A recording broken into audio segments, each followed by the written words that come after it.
Bienvenue dans cette nouvelle édition. À la une, les célébrations du 51e anniversaire de l'indépendance du Gabon. Des festivités marquées ce mercredi par le défilé militaire à Libreville en présence du chef de l'État Ali Bongo Ondimba. En Guinée équatoriale, le président Teodoro Obiang Bassogo poursuit sa tournée explicative de la réforme constitutionnelle. Il souhaite s'attaquer aux inégalités hommes-femmes. Enfin, au Mali, un an après sa création, le bimensuel Foufou séduit, distribué gratuitement, le journal permet aux Maliens de s'initier davantage à la lecture.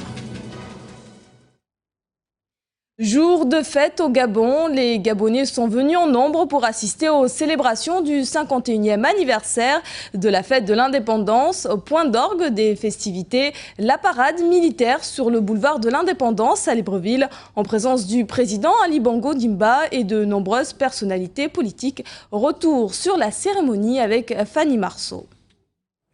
L'assistance est sur son 31. Dans les tribunes, officiers et civils se côtoient pour le jour le plus important de l'année, les 51 ans de l'accession à la souveraineté nationale et internationale du Gabon, son indépendance. À Libreville, ce mercredi matin, les militaires sont prêts. Tout le monde, y compris la première dame, attend le président Ali Bongo Ondimba. Arrivée solennelle du chef de l'État, face à lui, une compagnie droite comme un I salue l'hymne national. Moment d'émotion pour le Gabon avant de démarrer un défilé essentiellement militaire, sur terre, sur mer et dans les airs, avec pour thème principal la sécurisation du golfe de Guinée par les forces militaires gabonaises. Toutes les couleurs de l'armée gabonaise sont représentées. En tête du cortège, à pied cette année, une troupe française, invitée d'honneur de ce défilé, dirigée par le colonel-major Ferdinand Hollandon, le long du boulevard de l'Indépendance. Et à l'occasion de cette fête nationale, le président Ali Bongo Ondimba s'est adressé à la nation mardi lors d'une allocution télévisée. Le chef de l'État gabonais a annoncé sa volonté de poursuivre les réformes politiques amorcées depuis son arrivée au pouvoir en 2009. Il a également affirmé que les élections législatives ne seront pas reportées. Elles se tiendront en octobre sans biométrie, conformément à la décision de la Cour suprême constitutionnelle. Wissa Layedi. Les élections législatives gabonaises auront finalement lieu sans fichier électoral biométrique. C'est ce qu'a confirmé le président Ali Bongo Ondimba lors d'un discours à la nation mardi soir, à la veille du 51e anniversaire de l'indépendance de la nation gabonaise. Pour certains, l'utilisation du fichier biométrique pose la question de sa faisabilité. Je crois qu'à ce sujet, le président Ali a réuni la classe politique gabonaise et leur a posé le problème de la faisabilité de la biométrie au Gabon pour cette échéance-là.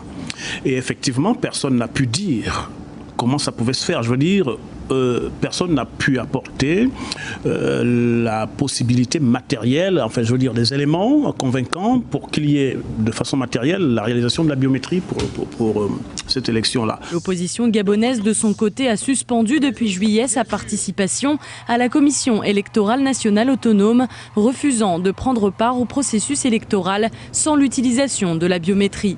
Certains estiment qu'il existe d'autres garanties de transparence en dehors de la biométrie. Je crois que la bonne foi des uns et des autres, la capacité surtout à surveiller et le fait que tous les Gabonais qui sont en droit de voter puissent exercer leur droit de vote peut faire en sorte que des élections se passent de façon correcte. Le débat sur l'utilisation de la biométrie aux prochaines élections législatives avait été lancé en mai dernier par le président Ali Bongo Ondimba. Il a d'ores et déjà prévenu que le scrutin ne serait pas reporté à 2012 comme le souhaitait l'opposition. En Guinée équatoriale, le référendum sur la nouvelle constitution est prévu à la fin de l'année. Le président Teodoro Obiang Bassogo est en tournée explicative dans tout le pays. Parmi les réformes annoncées figure la limitation du nombre de mandats présidentiels ou encore celle du système judiciaire.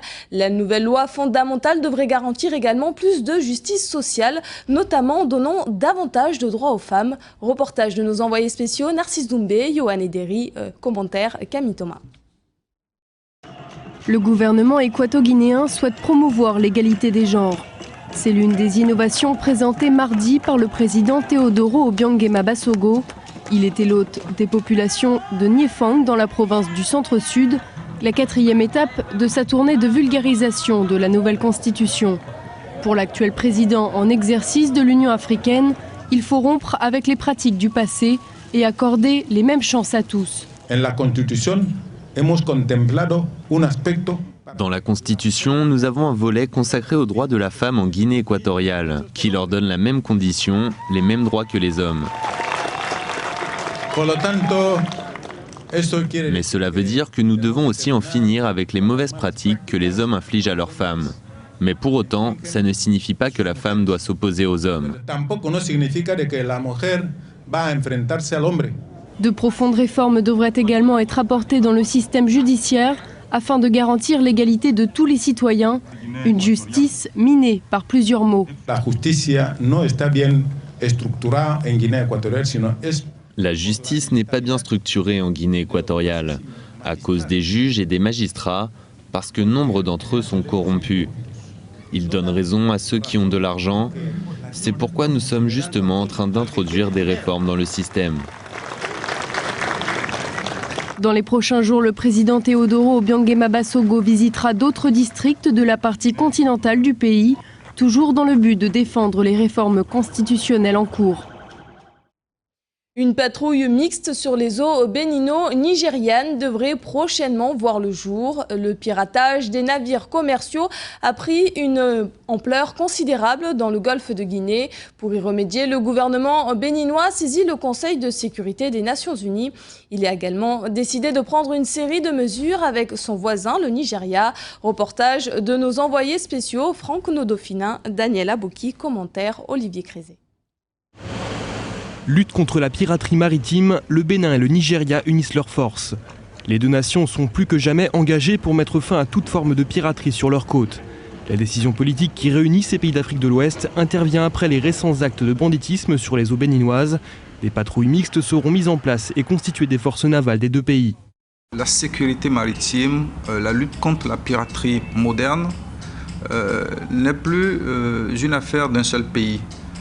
Ce fléau a des tentacules, si bien que les nations, les pays côtiers doivent désormais s'unir, unir leurs moyens pour pouvoir lutter de façon efficace contre ce fléau qui mine énormément de nos jours l'économie mondiale. L'opération en est encore à sa phase préparatoire. Les forces concernées des deux pays se réunissent ce mercredi à Lagos, au Nigeria, pour une étude technique en vue de la mise en œuvre effective des patrouilles. La chose est en étude. La preuve, aujourd'hui même, une délégation de haut niveau se rend au Nigeria, rencontrer les autorités nigérianes pour qu'au niveau opératif, donc entre militaires, nous discutions pour voir la possibilité donc, de conduire ces opérations de façon efficace en tenant compte aussi bien des moyens dont dispose la marine nigériane que de ceux dont disposent aujourd'hui les forces navales béninoises. Outre ces patrouilles mixtes, une rencontre internationale sera organisée pour réfléchir sur la protection du golfe de Guinée contre les assauts des pirates devenus très fréquents. Ces différentes mesures devraient permettre de renforcer la sécurité au large des côtes ouest africaines. Inciter les Maliens à s'adonner davantage à la pratique de la lecture, c'est le défi que s'est lancé Hassan Sey en créant en 2010 le journal Foufou. Le bimensuel est distribué gratuitement. Le concept plaît à tel point qu'il pourrait même être développé dans les pays voisins, au Sénégal ou encore en Côte d'Ivoire. Lola Sorrenti. Le Foufou fête son premier anniversaire. Le premier journal gratuit malien a été créé l'année dernière par Hassan Sey, un jeune entrepreneur de 27 ans.